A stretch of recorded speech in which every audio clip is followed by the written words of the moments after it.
खुदा कितना मेहरबान और कितना कादर है।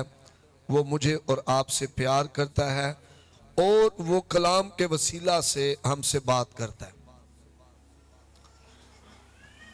कलाम में लिखा है कि कलाम को महज सुनने वाला नहीं बनना बल्कि उस पर अमल करने वाला बनना है। जो कलाम पर अमल करता है वो अपने हाथ के काम पर बरकत पाएगा। तो आज जब आप कलाम सुन के जाएं तो महज खजूरों के इतवार को रवायती तौर पे ना मनाएं, रवाजन या रवायती तौर पर, बल्कि खजूरों के इतवार के से जो हमें सबक मिलता है उसको साथ लेके जाएं, उस लेसन को अपने साथ लेके जाएं और दूसरों के लिए बरकत का बाइस बने। आमीन। उस सबक को अपने साथ लेके जाएं जो खजूरों के इतवार से हमें मिलता है। और ये सबक क्या है? ये सबक ये है कि इसमें हम देखते हैं कि खुदावंद यीशु अपने मकसद को पूरा करने के लिए खुशी के साथ यरूशलेम की तरफ जा रहा है। अगर कोई आपको बता दे जी आपने फलां शहर में जाकर मरना है, आपने फलां शहर में जाकर जान देनी, तो आप जाएंगे वहां? आप तो सफर भी नहीं करेंगे। आप कहें जी मैं ट्रेन च नहीं बहना, मैं जहाज च नहीं बहना, मैंने नहीं जाना वहां क्योंकि मुझे पता चल गया। खुदावंद को पता था, खुदावंद यीशु मसीह को, कि वो जो दिन है, वो जो वक्त है वो आ गया है और फिर उसने बाप की मर्जी को पूरा करने के लिए खुशी के साथ जो है यरूशलेम का सफर शुरू कर दिया। दूसरा, हम खुदावंद यीशु मसीह की जिंदगी से हलीमी और फरोतनी का सबक सीखते हैं। खुदावंद यीशु मसीह की जिंदगी से हमें हलीमी और फरोतनी का सबक मिलता है। और ये हलीमी फरोतनी सिर्फ लफ्जी नहीं होनी चाहिए, अमलन जाहिर हो। आपकी जिंदगी से, आपके रवैये से अमलन हलीमी जो है वो जाहिर हो, पता चले कि आप हलीम हैं, आप फरोतन हैं और आप उस मकसद को पूरा करने के लिए तैयार हैं। आमीन, हालेलुया। तो आज हम कलाम मुकद्दस में से चंद बातें सीखेंगे और फिर हम उस पर अमल करने के लिए उसका तलाक अपनी जिंदगियों में करेंगे। तो खुदावंद यीशु मसीह, जब हम मत्ती की अंजील उसका 21वां बाब और उसकी पहली आयत से 17वीं आयत की आज हम तलावत करेंगे। लेकिन जो मैं थोड़ी देर आपको बताता हूं कि चारों अनाजील मुकद्दसा में हमें इस वाक्य का जिक्र मिलता है। जब हम मत्ती 21 बाब पढ़ते हैं तो वहां पर यह वाक्य मौजूद है। लूका 19 बाब 28 से 40 आयत में यह वाक्य मौजूद है। यूहन्ना की अंजील उसका 12 बाब 12वीं से 15वीं आयत तक हमें इसका जिक्र नजर आता है। मरकस 11 बाब उसकी पहली आयत से 11वीं आयत तक हमें इस वाक्य का जिक्र जो है वो नजर आता है। चारों अंजीलों में हमें इस वाक्य के बारे में बताया गया है कि किस तरह खुदावंद यीशु मसीह जो है वो उसने अपने आप को बाप की मर्जी को पूरा करने के लिए पेश किया। आज हम मत्ती की अंजील 21 बाब से देखेंगे इसको। मत्ती 21 बाब और उसकी हम तलावत करेंगे पहली आयत से। लिखा है, और जब वो यरूशलेम के नजदीक पहुंचे और जैतून के पहाड़ पर बैतफिगे के पास आए तो यीशु ने 2 शागिर्दों को यह कहकर भेजा कि अपने सामने के गांव में जाओ। वहां पहुंचते ही एक गदही बंधी हुई और उसके साथ बच्चा पाओगे, उन्हें खोलकर मेरे पास ले आओ। और अगर कोई तुमसे कुछ कहे तो कहना कि खुदावंद को इनकी जरूरत है, वो फिल फौर उन्हें भेज देगा। ये इसलिए हुआ कि जो नबी की मार्फत कहा गया था वो पूरा हो कि सयून की बेटी से कहो कि देख तेरा बादशाह तेरे पास आता है, वो हलीम है और गधे पर सवार है, बल्कि लादू के बच्चे पर शागिर्दों ने जाकर जैसा यीशु ने उनको हुक्म दिया था वैसा ही किया और गधी और बच्चे को लाकर अपने कपड़े उन पर डाले और वो उन पर बैठ गया। और भीड़ में के लोग अक्सर लोगों ने अपने कपड़े रास्ते में बिछाए और औरों ने दरख्तों से डालियां काटकर राह में फैलाई और भीड़ जो उसके आगे आगे जाती और पीछे पीछे चली आती थी पुकार पुकार कर कहती थी, इब्ने दाऊद को होशना, मुबारक है वो जो खुदावंद के नाम पर आता है, आल में बाला पर होशना। और जब वो यरूशलेम में दाखिल हुआ तो सारे शहर में हलचल पड़ गई और लोग कहने लगे ये कौन है? भीड़ के लोगों ने कहा ये गलील के नासरत का नबी यीशु है। और यीशु ने हैकल खुदा की हैकल में दाखिल होकर उन सबको निकाल दिया जो हैकल में खरीदो फरोख्त कर रहे थे और सराफों के तख्ते और कबूतर फरोशों की चौकियां उलट दी और उनसे कहा, लिखा है कि मेरा घर दुआ का घर कहलाएगा, मगर तुम उसे डाकुओं की खो बनाते हो। और अंधे और लंगड़े हैकल के में उसके पास आए और उसने उन्हें अच्छा किया। लेकिन जब सरदार काहिनों और फकीरों ने उन अजीब कामों को जो उसने किए और लड़कों को हैकल में इब्ने दाऊद को होशना पुकारते देखा तो खफा होकर उससे कहने लगे, तू सुनता है ये क्या कहते हैं? यीशु ने उनसे कहा, हाँ, क्या तुमने कभी नहीं पढ़ा कि बच्चों और शीर खारों के मुंह से तूने हम्द को कामिल कराया? और वो उन्हें छोड़कर शहर से बाहर बैतनिया में गया और रात को वहीं रहा। आमीन। मेरे अजीजों, खुदावंद यीशु मसीह अपने शागिर्दों के साथ यरूशलेम की तरफ जाते हैं क्योंकि ईद फसह आ रही है और ईद फसह पर जहां जहां पर यहूदी रहते थे वो यरूशलेम में आते और ईद मनाते थे। और ये ईद ख़याम के बाद है। ईद ख़याम खैमों की ईद को कहते हैं। इस ईद में यरूशलेम जो इसराइली हैं वो अपने घरों को छोड़कर खैमों में रहते और खुदावंद के हुजूर ईद मनाते थे। और ये जो ईद फसह है, ईद फसह उस यादगार में मनाई जाती कि खुदावंद खुदा ने अपने दाहिने हाथ की कुदरत से अपने जोरे बाजू से इसराइलियों को मिस्र की गुलामी से रिहाई दी थी। और सबसे पहले जो फसह का बरा काटा गया था वो इसराइलियों को खुदा ने कहा था कि तुम क्या करना, तुम अपने घर के पीछे वाले हिस्से में अपने घर के बंदों के शुमार के मुताबिक तुम एक फसह का बरा काटना जो यकसाला हो, बेऐब हो, जिसके दांत और खुर और सींग सलामत हो, और जो बेऐब हो उसको ज़बह करना। उसका खून जो है तुम अपने घर की चौखटों पर लगाना। जब आप चौखट को देखते हैं ऊपर खून लगाना, फिर उसके दाएं और बाएं खून लगाना। ऊपर खून लगाया गया, जब खून ऊपर लगा तो खून के कतरे नीचे तक आए, फिर यहां से वहां लगा तो आपको वहां पर भी सलीब की एक तस्वीर नजर आती है। आमीन।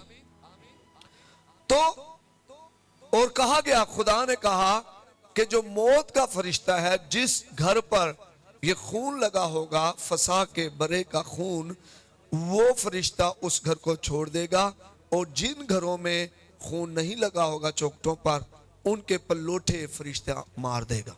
और ऐसा ही हुआ। और कहा जाता है कि बाज मिस्रियों ने भी जो करीबी थे इसराइलियों के, उन्होंने भी खून अपने घरों के बाहर लगा दिया और उनके बच्चे बचे रहे, क्योंकि मिली जुड़ी भीड़ जो है वो इसराइलियों के साथ शरीक हो गई थी जब वो मिस्र से निकले थे।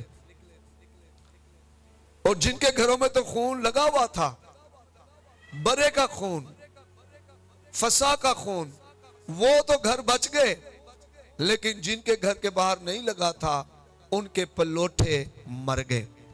और उस आफत के बाद जो है मिस्र का जो हाकम है वो बहुत ज्यादा जो है वो पस्त हो गया और उसने इसराइलियों को जाने की इजाजत दे दी। आज भी खुदावंद यीशु का खून हमें सारी नाराजगी से पाक करने में सच्चा और आदल है। आमीन।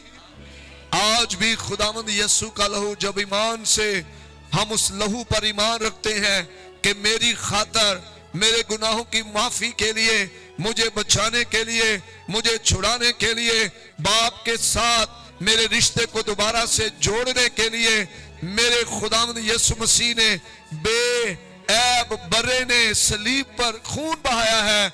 जब उस खून को हम अपनी जिंदगियों में, अपने घरों में ईमान के साथ अप्लाई करते हैं तो हम बच जाते हैं। आपने गीत गाया होगा, खून लगाने से तू बच जाएगा, मौत का फरिश्ता गुजर जाएगा। जब आप यीशु के लहू पर ईमान रखते हैं, उसको अपने ऊपर लगाते हैं, तो ईमान के साथ तो आप खुदा की कुदरत का जो है वो तजर्बा करते हैं। आमीन। तो खुदावंद यीशु को पहले ही पता था कि क्या कर रहा है खुदावंद यीशु और उसके साथ क्या होने को है। इसलिए उसने अपने शागिर्दों को कहा कि लादू का बच्चा लेकर आओ। तुम कहना कि खुदावंद को इसकी जरूरत है। और बाइबल में लिखा है कि जब शागिर्द गए, उन्होंने देखा गधी और उसका बच्चा बंधा हुआ है और उसको खोल के लाने लगे। मालिक ने पूछा, उन्होंने बताया, तो मालिक ने उन्हें गधी का बच्चा भी दे दिया और गधी भी दे दी। और जब खुदावंद यीशु मसीह उस गधी के बच्चे पर बैठे तो शागिर्दों ने उस गधी के बच्चे पे कपड़े डाले और फिर उसके रस्तों में कपड़े बिछाए। और क्योंकि रश बहुत ज्यादा था इस्राएल में, यरूशलेम में उस वक्त, तो लोगों ने भी कपड़े बिछाए और खजूर की डालियां जो हैं वो रस्तों में बिछाई, खुदावंद यीशु को ऑनर देने के लिए। और ये क्यों हुआ? क्यों यीशु जो है वो लादू के बच्चे पर, गधी के बच्चे पर सवार है? ये इसलिए हुआ क्योंकि इसके बारे में पेशन गोई की गई थी, ताकि वो पेशन गोइयां जो खुदावंद यीशु के बारे में की गई वो पूरी हो। जकरिया 9 बाब और उसकी 9वीं आयत मेरे साथ निकालें कलाम मुकद्दस में से। 9 बाब और 9वीं आयत। आए बिनते सिय्योन, तू निहायत शादमान हो, आए दुख्तरे यरूशलेम तू खूब ललकार, क्योंकि देख तेरा बादशाह तेरे पास आता है, वो सादक है और नजात उसके हाथ में है, वो हलीम है और गधे पर, बल्कि जवान गधे पर सवार है। आमीन। तो ये पेशन गोई खुदावंद यीशु मसीह के बारे में की गई कि तेरा बादशाह तेरे पास जो है वो आता है। और ये जो बादशाह है जो तेरे पास आता है, आए इस बादशाह पर थोड़ी देर के लिए निगाह डालते हैं, देखते हैं ये बादशाह कैसा है। जो दुनिया के बादशाह हैं वो जालिम हैं, वो हुक्मरानी करते हैं, वो लोगों पर टैक्स लगाते हैं, वो लोगों पर एक्स्ट्रा बोझ डालते हैं, वो अपनी खिदमत करवाते हैं। लेकिन ये बादशाह दुनिया के बादशाहों से बिल्कुल मुख्तलिफ बादशाह है। ये जो बादशाह है जो आया है, ये बादशाह दूसरे बादशाहों की तरह खिदमत करवाने वाला बादशाह नहीं है, बल्कि खिदमत करने वाला बादशाह है। आमीन। आमीन।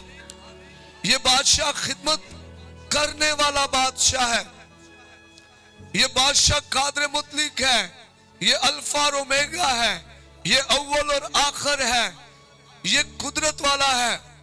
ये अंधों को ठीक भी करता है, लंगड़ों को चलाता भी है, बहरों को कान देता है, ये मुर्दे जिंदा करता है, ये कुदरत वाला है। लेकिन फिर भी ये बादशाह जो है खिदमत करने वाला बादशाह है। इसके बारे में लिखा है कि इब्ने आदम खिदमत करवाने के लिए नहीं बल्कि खिदमत करने के लिए आया। आज इस बादशाह के पैरोकार होते हुए, इस बादशाह की इबादत करने वाले होते हुए, इस बादशाह को अपना खुदावंद मानने वाले होते हुए जरूरी है कि हम भी इस बादशाह की मानद बने। जिस तरह ये बादशाह हलीम है, हम भी हलीम बने और खिदमत करने वाले बने। पलूस कहता है मेरी मानद बनो जिस तरह मैं मसीह की मानद हूं। तो हकीकी अगर आप खजूरी इतवार मनाना चाहते हैं तो हकीकी इसको मनाने का तरीका यह है कि हम यीशु की मानद बने, हम यीशु की इस बादशाह की मानद बने, इस बादशाह की मानद खिदमत करने वाले बने, खिदमत करवाने वाले ना बने, खिदमत करने वाले बने। और ये बादशाह जो है खिदमत करने वाला बादशाह है। दूसरे बादशाह मर्तबा और जाहो जलाल कायम रखना चाहते हैं।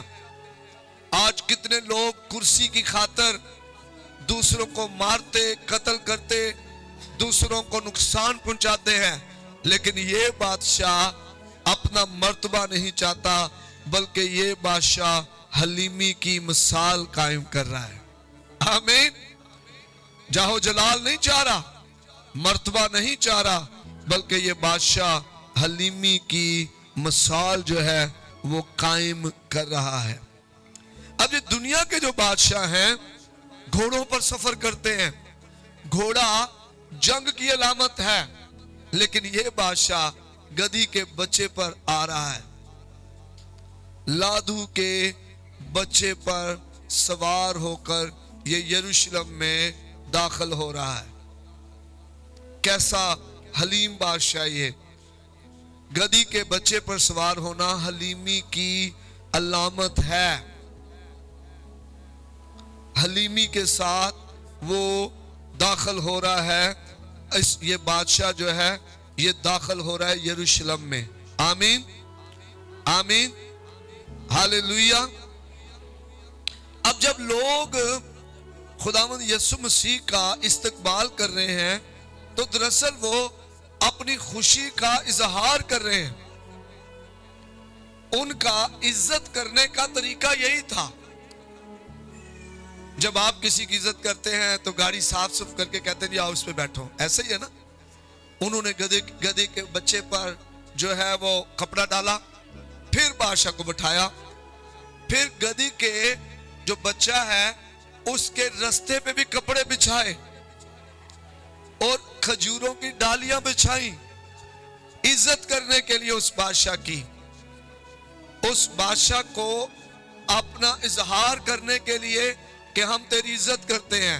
आज जब कोई बड़ा शख्स हमारे पास आए तो हम फूलों की पत्तियां उस पर निछावर करते हैं, हम फूलों की पत्तियां उसके रास्तों में बिछाते हैं, उसकी इज्जत का इजहार करने के लिए। अच्छा, ये एक बड़ी मिली जुली भीड़ है। इसमें खुदावंद यीशु के शागिर्द भी हैं, इसमें वो भी हैं जिन्हें यीशु मसीह ने शिफा दी है, इसमें वो भी हैं जो उस वक्त यरूशलेम में ईद फसह के लिए आए हुए थे। और क्योंकि इस्राएली जो हैं वो रोमन हुकूमत के हाथों पिसे हुए थे और वो चाहते थे आजादी मिले, और वो पेशन गोइयां जो आजादी की थी वो उनको मानते थे, और वो सोच रहे थे ये वो बादशाह है जो रोमी हुकूमत से हमें रिहाई देगा और अब इस्राएल आजाद हो जाएगा। वो इस चक्कर में यरूशलेम को यीशु को बादशाह बना रहे थे कि अब ये तलवार उठाएगा, हम सब मिल जाएंगे, हम मिलकर रोमी हुकूमत का मुकाबला करेंगे और हम जीत जाएंगे और यरूशलेम आजाद हो जाएगा, इस्राइल आजाद होगा और दोबारा से हुकूमत जो है बन जाएगी।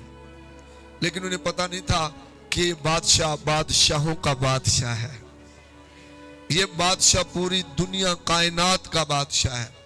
और ये बादशाह इस वक्ती हुकूमत को लेने के लिए नहीं आया, बल्कि ये बादशाह यीशु मसीह की, जो यीशु मसीह बादशाह है, ये दुनिया पर हुक्मरानी करने के लिए बादशाह है। आमीन। तो उन्हीं लोगों में से बाज जो है बाद में वही थे जो कई कह रहे थे कि इसे सलीब दो। आप वाकया समझ सकते हैं, जब खुदावंद यीशु मसीह को जब उसके ऊपर ट्रायल हो रहा था तो उन्हीं में से कई कह रहे थे इसे सलीब दो। कुछ थे वो कहते नहीं ये खुदा का बेटा है, नहीं इसने कुछ नहीं किया। लेकिन बहुत ज्यादा आवाज उनकी थी जो कह रहे थे इसे सलीब दो, इसे सलीब दो, इसे सलीब दो। ये जो इस्तकबाल कर रहे थे मसीह के लिए, उनकी मोहब्बत का इजहार था, मसीह की कदर शनासी का इजहार था, मसीह को बादशाह तस्लीम करने का इजहार था। दस्तूर के मुताबिक बादशाह को इसी तरह तस्लीम किया जाता था। जब दूसरा सलातीन 9वां बाब और 13वीं आयत पढ़ेंगे तो वहां पर इसका आपको जिक्र जो है वो मिलेगा कि किस तरह जो है वो बादशाह मुकर्रर किए जाते थे। तो खुदावंद यीशु मसीह जो है वो जो समझ रहे थे उसके बिल्कुल बरक्स काम कर रहा था। वो हलीमी की मिसाल एक कायम कर रहा था। आमीन। यीशु बादशाह की कुदरत को समझे। यीशु आम बादशाह नहीं है। अगर यीशु मसीह चाहता तो वो बहुत कुछ कर सकता था, लेकिन यीशु मसीह जिस काम को करने के लिए आया उस काम को पूरा करने के लिए उसे बाप की मर्जी को पूरा करना लाजम था। मेरी नहीं बल्कि तेरी मर्जी पूरी हो। आमीन। निकाले मत्ती 26 बाब उसकी 53वीं आयत। लिखा है, क्या तू नहीं समझता कि मैं अपने बाप से मिन्नत कर सकता हूं और वह फरिश्तों के 12 तुमन से ज्यादा मेरे पास अभी मौजूद कर देगा, मगर वो नविश्ते के यूं ही होना जरूर है, क्यों कर पूरे होंगे। आमीन। आपको वाकया याद हो गया होगा कि जब पतरस ने, जब ये रोमी सिपाही यीशु को पकड़ने के लिए आए हैं तो पतरस ने क्या किया है कि उसने म्यान में तलवार निकाल कर जो है वो जो प्यादा था सरदार काहिनों का, उसका उसने सर जो है उसका वो कान जो है काट दिया। और वहां पर यीशु मसीह उसे क्या रहा, क्या तू नहीं समझता कि मैं अपने बाप से मिन्नत कर सकता हूं। देखें ये बादशाह कैसा बादशाह है। 12 तुमन फरिश्ते आम बात नहीं है। 12 तुमन, एक तुमन ही मार नहीं खाती। खुदा का एक ही फरिश्ता बहुत कुदरत वाला है, पावरफुल है। और हमें बाइबल मुकद्दस में कई जगह खुदा के फरिश्ते काम करते नजर आते हैं। हमें असूरियों की फौजें मारते हुए खुदा का फरिश्ता नजर आता है। 1,85,000 फौजी असूरी मार दिए खुदा के फरिश्ते ने। तो खुदावंद यीशु कह रहा है, क्या तू नहीं समझता मैं बाप से मिन्नत कर सकता हूं, अगर मिन्नत करूंगा तो वो 12 तुमन से ज्यादा भेज देगा फरिश्ते। और ये तकरीबन एक तुमन में तकरीबन 6,000 फरिश्ते भी होते हैं। और अगर हम समझे तो ये 72,000 से ज्यादा फरिश्ते। और अब इतने फरिश्ते अगर आ जाएं तो क्या रोमी, जो चाहे वो सुपर पावर थी उस वक्त की, क्या रोमी सल्तनत कायम रह सकती थी? नहीं। लेकिन उन नविश्तों का पूरा होना जरूर है। यीशु जिस काम को करने के लिए आया उसने वो पहले करना था। पहले भी पतरस ने कहा, खुदावंद ऐसा ना हो कि तू सलीब पर मरे। उसने कहा, ऐ शैतान दूर हो। हर वो रुकावट जो यीशु को खुदा का मकसद, उसकी जिंदगी का मकसद पूरा करने में आ रही थी, यीशु मसीह उसे दूर कर रहा था। आज कितनी रुकावटें हैं हमारी जिंदगी में जो हमें खुदा के साथ नहीं चलने देती। हम चलना चाहते हैं हम खुदा में बढ़ना चाहते हैं, हम दुआ में बढ़ना चाहते हैं, लेकिन बहुत सारी रुकावटें हैं जो हमें खुदा में बढ़ने नहीं देती। यीशु मसीह ने उन रुकावटों को दूर किया और कहा कि इन नविश्तों का पूरा होना जरूर है। ये बादशाह कुदरत वाला बादशाह है, ये आम बादशाह नहीं है।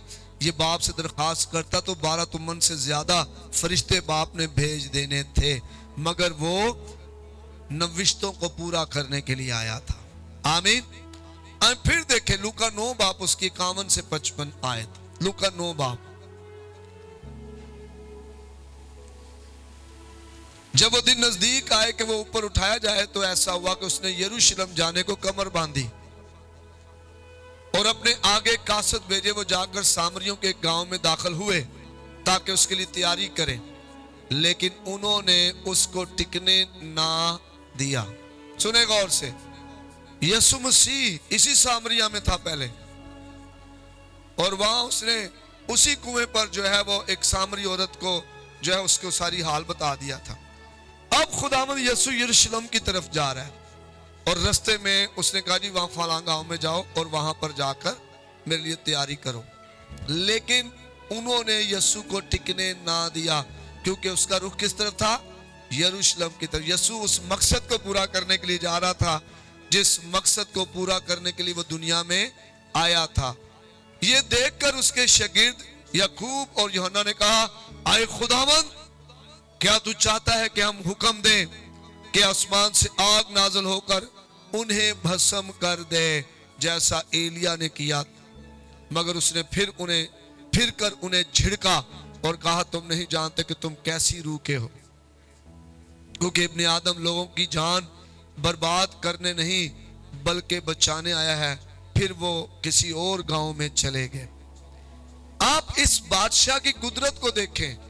ये चाहता तो आग आ सकती थी, वो गांव भस्म हो सकता था। ये चाहता तो रोमी सिपाही भस्म हो सकते थे, वो सारे यहूदी काहिन, सरदार काहिन, उनके प्यादे पकड़े जा सकते थे। लेकिन ये उस मकसद को देख रहा है जिसको पूरा करने के बाद इंसान की खुदा के साथ सुलह हो जानी थी। ये उस मकसद को पूरा कर रहा है। और इसका दिल देखें, ये जान रूहों को बर्बाद करने वाला बादशाह नहीं है, बल्कि ये जिंदगी बचाने वाला बादशाह है। आमीन, हालेलुया। आज कितनी बार जब लोग हमारे साथ बुरा रवैया करते हैं, बुरा सलूक करते हैं, तो हमारी दुआ ही बदल जाती है। यीशु क्या कह रहा है? यीशु ने उनको झिड़का है और उन्हें कहा है, तुम कैसी रूह से हो? ये रूह खुदा की तरफ से नहीं है। तुम जो लोगों को भस्म करना चाहते हो आग से, उससे कहा, इब्ने आदम लोगों की जान बर्बाद करने नहीं बल्कि बचाने आया है। आमीन। इब्ने आदम क्यों आया है? आज ईमानदारों, हमें कितना ज्यादा बर्दाश्त करना पड़ेगा, कितना ज्यादा लोगों को प्यार करना पड़ेगा, कितना ज्यादा उनको बर्दाश्त करना पड़ेगा, कितना ज्यादा हमें तहम्मुल करना पड़ेगा लोगों की जान बचाने के लिए। ये यीशु का दिल है, ये उस बादशाह का दिल है आज जिसकी यादगारी में आप खजूरी इतवार मना रहे हैं। ये बादशाह कुदरत वाला है, ताकत वाला है, लेकिन फिर भी हलीम है, फिर भी फरोतन है, फिर भी खिदमत करने वाला है, रूहें बचाने वाला है। ये लोगों की जान बर्बाद नहीं करना चाहता। आज के बादशाह अगर कोई उनकी बात ना माने तो उनकी जान बर्बाद कर देते हैं, उनको पकड़वाते हैं, उनका पैसा जाया करते हैं, उनके कारोबार तबाह कर देते हैं क्योंकि इन्होंने उनकी बात नहीं मानी। लेकिन यीशु बादशाह कैसा है? यीशु बादशाह कहता है कि इब्ने आदम लोगों की जान बर्बाद करने नहीं आया है बल्कि बचाने आया। तो ईमानदारों को कितना काम करना पड़ेगा आज मुझे और आपको लोगों की जान बचाने के लिए कितना दुआएं करनी पड़ेंगी, बर्दाश्त करना पड़ेगा, हलीम होना पड़ेगा, खिदमत गुजारी करनी पड़ेगी। आज लोग क्यों नहीं बच रहे? उसकी वजह यह है कि हमारा दिल हमारे बादशाह जैसा नहीं है। हम जल्दी गुस्से में आ जाते हैं, जल्दी कड़वाहट का शिकार हो जाते हैं, जल्दी जो है वो अपना गुस्सा बाहर निकालते हैं, शागिर्दों की तरह, जिस तरह यकूब और यूहन्ना जो है वो अपना गुस्सा निकाल रहे हैं कि खुदावन क्या तू चाहता है कि हम हुक्म दें। उनको पता हमारे पास भी इख्तियार है, यीशु ने इख्तियार देकर हमको भेजा हुआ है। पता कि तू चाहता है कि हम हुक्म दे के आग आसमान से जिस तरह एलिया के दिनों में आई थी और इनको भस्म कर दे, लेकिन यीशु ने उनको झिड़का। आज भी यीशु हर उस शख्स को झिड़कता है जो रूहों को बर्बाद करता है, जिसके जुमलों की वजह से, जिसकी ऐबजोई की वजह से, जिसकी गिबत गोई की वजह से, जिसकी बदगोई की वजह से, जिसकी बदगुमानी की वजह से रूहें बर्बाद होती हैं।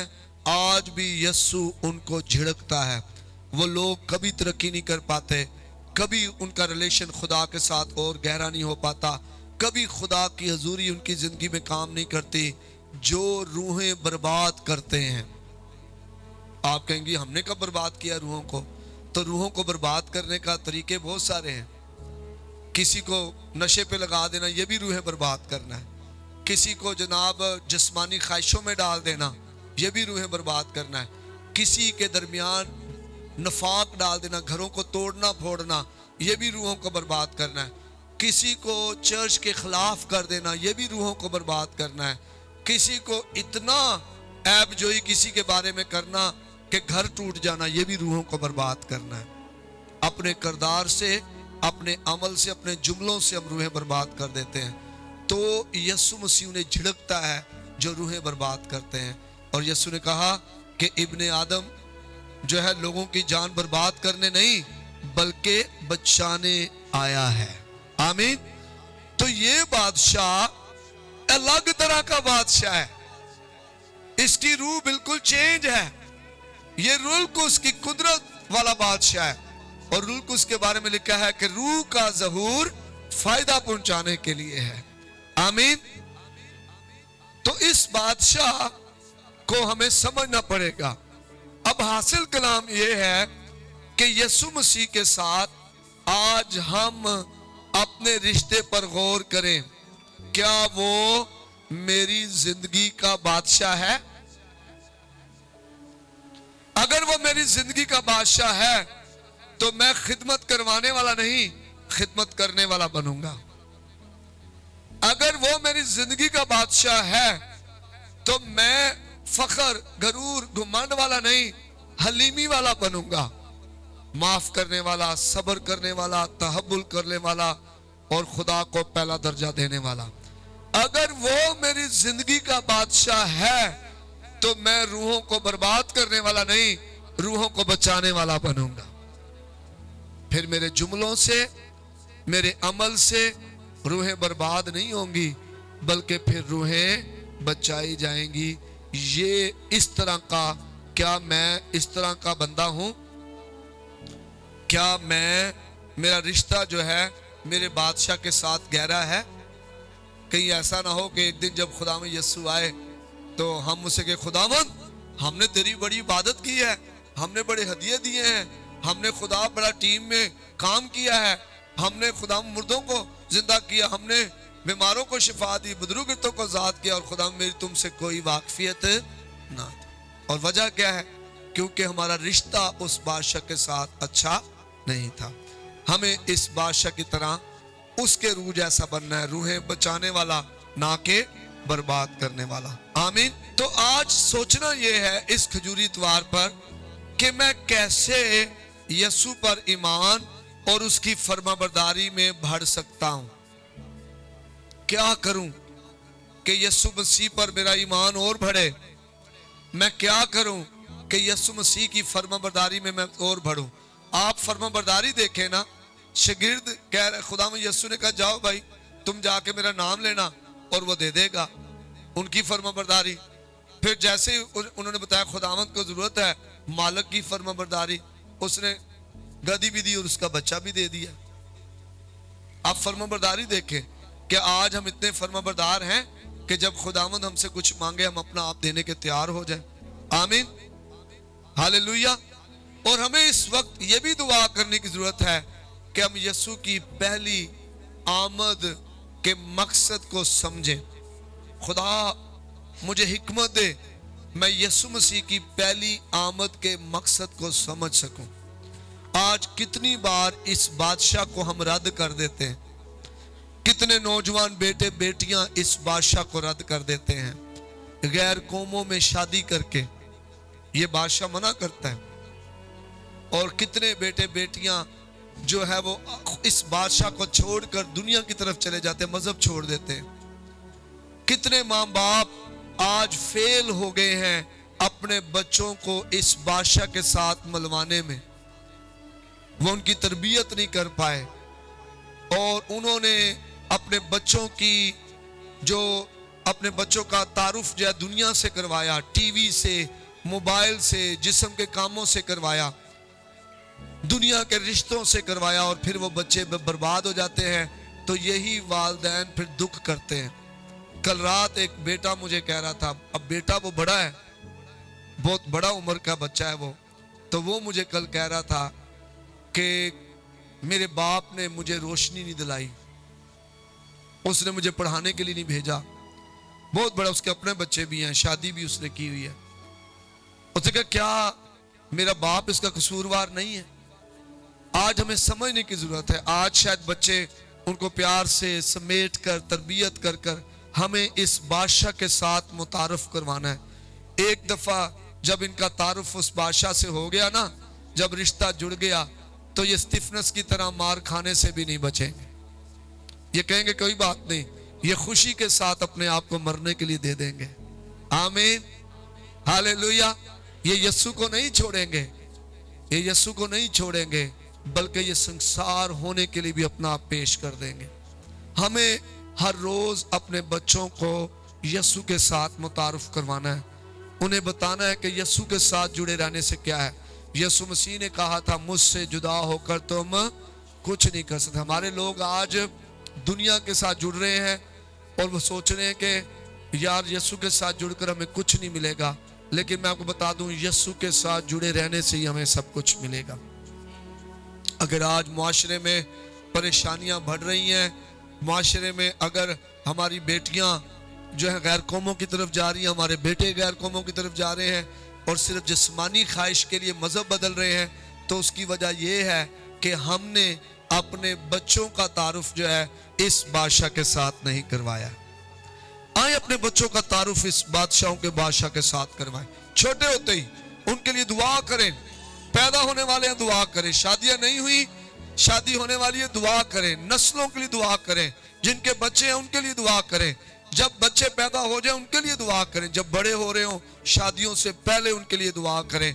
और जब आप इस तरह उनको दुआया जिंदगी में रखेंगे तो अबलीस उन्हें चोरी नहीं कर पाएगा। कलाम लिखा है, चोर चोरी करने, मारने और हलाक करने आता है। आज पाकिस्तान में सोशल मीडिया जो है वो इस तरह मलामत कर रहे हैं हम एक दूसरे को, लेकिन जो दुरुस्त सिमत है उस तरफ नहीं जा रहे। कलाम में लिखा है कि चोर चोरी करने, मारने और हलाक करने आता है। चोर ने आना ही आना है, वो चोरी कर, लेकिन अगर घर का चौकीदार जाग रहा होगा तो क्या चोर चोरी कर पाएगा? फिर हमारे बच्चे महफूज रहेंगे। अब चौकीदार सोया हुआ हो, जितना मर्जी कानून आप बना दो, चोर की सजा क्या है? कैद। चोर को सजा मिलती है ना, लेकिन अगर आप, कानून है पाकिस्तान का कि चोर को सजा मिलनी है, लेकिन अगर आप सोए होंगे चोर नहीं पकड़ा जाएगा, वो चोरी करके चला जाएगा, आपका नुकसान होगा। कलाम मुकद्दस में लिखा है, जिस हवेली का जो मालिक है, चौकीदार है, अपनी हवेली की हथियार बांधकर हिफाजत करता है, उसका माल महफूज रहता है। और औलाद खुदा की तरफ से हमें दिया गया माल है, हमने अपने माल की हिफाजत करनी है। सबसे पहली हिफाजत हमने दुआएं करनी है अपने माल के लिए। उनका तारुफ जो है अपने बादशाह के साथ करवाना है। अगर उस बादशाह को जो जिंदा है, जो अल्फा और ओमेगा है, अव्वल और आखिर है, इब्तिदा इंतहा है, जो कादिर मुतलिक है, जो यहोवा पाक खुदा है, जो बादशाहों का बादशाह, अगर वो उसको जान गए तो वो कभी उसे छोड़कर नहीं जाएंगे। वो कभी जिस्म की ख्वाहिशों की वजह से मजहब तब्दील नहीं करेंगे। वो कभी किसी गैर कौम के साथ जो है अपना रिश्ता नहीं बनाएंगे। वो समझेंगे कि मुझे इस बादशाह के साथ जुड़े रहना है। आमीन। तो दूसरों पर इल्जाम लगाना छोड़ दें। ये हमारी जिम्मेदारी है कि हम अपनी हवेली की हिफाजत करें, हम अपने बच्चों के लिए दुआ करें, हथियार बांध कर लगे रहें, और फिर हमारा माल क्या रहेगा? महफूज रहेगा। अगर हिफाजत नहीं करेंगे, बहुत सारे माँ बाप खुद लोगों को अपने घरों में जगह देते हैं। ये जी आपका मामू है, ये जी आपका चाचू है। कोई दूसरा शख्स आपके बच्चों का ना मामू हो सकता है ना चाचू हो सकता है। सिर्फ वही मामू है जो आपकी बीवी का ओरिजिनल भाई है। और भाई बनाना भी हम छोड़ दें। कई दम कहते हैं जी ये मेरा भरा है, तो मेरा वो है, जो मसीह एक स्पिरिट है वो चेंज है। मसीह अकीदा बिल्कुल चेंज है। इसमें आपको चीजें बिल्कुल चेंज नजर आएंगी। लेकिन जब लोग गैर से बाहर से आकर आपके भाई बनेंगे, आपके दोस्त बनेंगे, आपके रिश्तेदार बनेंगे, शुरू में कुछ चीजें चेंज होंगी, कुछ ही महीनों में चीजें बदल जाएंगी, और फिर आप उन्हें कभी बदल नहीं पाएंगे। जब हम छोटे थे तो हमारी वालदा बड़ी सख्त थी। कभी हमारे दोस्त घर में आने तो उन्होंने कहना नहीं खबरदार। तो हमने कहना क्यों? उन्होंने कहा जी आप ही अपनी बहनों के ओरिजिनल भाई हैं, कोई दूसरा शख्स हकीकी भाई नहीं है। सख्ती करनी उन्होंने कि कोई लड़का, फिर बाद में उन्होंने कहा जी आप ही कहोगे कि हमारी बहनों को ये हो गया, हमारे भाइयों को ये हो गया। आए मुआशरे में उस बादशाह का तारुफ करवाएं। आए बाइबल मुकद्दस के बुनियाद पर वापस आए। आए पाकिस्तान में नूर बन के चमके। इस खजूरी इतवार आए अपने चाल चलन से उस बादशाह का रवैया जाहिर करें। आए खिदमत गुजारी को आगे बढ़ाएं। आए हलीमी फरोतनी में आगे बढ़े। आए रूहें बर्बाद करने वाले नहीं बल्कि रूहों को बचाने वाले बने। आए अपने बच्चों का तारुफ उस बादशाहों के बादशाह के साथ करवाएं। आए अपने बच्चों की हिफाजत खुद करें। Hallelujah, hallelujah. और आप ना सिर्फ खुद बदलेंगे बल्कि आपके वसीला से मुआशरा बदलेगा, और आपको ये शिकायत भी नहीं रहेगी फलां ने ये कर दिया, फलां ने वो कर दिया। अगर आपका अपना घर महफूज रहेगा तो आपका माल भी महफूज रहेगा। और करना किसने है? जो हथियार बांध कर अपनी हवेली की हिफाजत करता है उसका माल महफूज रहेगा। कितने हैं जो इस बादशाहों के बादशाह को अपना जीवन देना चाहते हैं? हकीकी तौर पर कई दफा हम नामी मसीह होते हैं, ना दे मसीह बने जरना ना सिखिया। अनपढ़ होवे ते भावें पढ़िया ते लिखिया। भेष बदला क्या हुआ, दिल का बदलना चाहिए। एक दो बातें नहीं बिल्कुल बदलना। आज कितने हैं जो हकीकी तौर पर यस्सु को अपना आप देना चाहते हैं, जो अपनी जुबान में भी बदलाव लाएंगे, अपने रवैये में बदलाव लाएंगे, अपने घर में बदलाव लाएंगे, अपने बच्चों की तरबियत में बदलाव लाएंगे, और अपने बच्चों का तारुफ अपने खुद बादशाहों के बादशाह के साथ करवाएंगे जो अपना आप यीशु को देना चाहेंगे। आए अपने सरों को झुकाएं खुदावंद के हुजूर और दुआ करें।